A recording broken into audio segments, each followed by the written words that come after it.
Leviathan, the monster of chaos, the power of the state, and the symbol of invincibility, Leviathan. For thousands of years, it has been imbued with different meanings, sometimes a terrifying monster lurking in the depths of the sea, sometimes a metaphor for a powerful state that holds societies together, and sometimes in everyday language, simply the name for something very big and invincible. Today, we will trace the path of this concept from the depths of history to the lines of philosophy, and from there to modern culture. Welcome to the multifaceted story of Leviathan. Leviathan in the dark waters of the Torah. The name Leviathan first appears in the Bible. In the sacred texts, it is a giant sea monster, a symbol of chaos. In the book of Job, it is an example used to demonstrate God's power.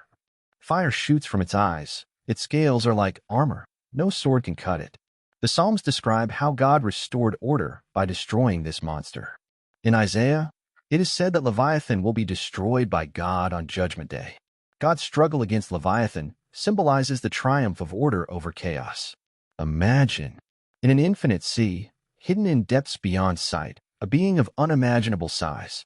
That is the image created by the Bible's Leviathan, Hobbes, and the political Leviathan. Centuries passed. In the 17th century, English philosopher Thomas Hobbes chose a single word as the title for his famous book, Leviathan. According to Hobbes, in the state of nature, that is, where there is no authority, humans live in hostility, distrust, and fear toward one another. Let us recall his famous saying, "Man is wolf to man." The only way to prevent this chaos is for everyone to come together and form a grand social contract. Through this contract, people surrender some of their rights, and a single great power emerges, the state. Hobbes likened this state to Leviathan, because Leviathan is both terrifying and invincible. Without its authority, order is impossible. But at the same time, it is too powerful to be controlled. The state, like that ancient sea monster, stands above individuals as a colossal entity. So Hobbes' Leviathan, which represents chaos in sacred text, has become the power that ends chaos in philosophy. It has ceased to be a monster and become the guardian of order. Leviathan today. But what about today? Has Leviathan been confined to the pages of old books or philosophy lectures? Of course not. Today, in everyday language, Leviathan is used to describe anything that seems enormous, uncontrollable, or invincible. A massive corporation, an unstoppable force, or even just a very large whale can sometimes be called a Leviathan.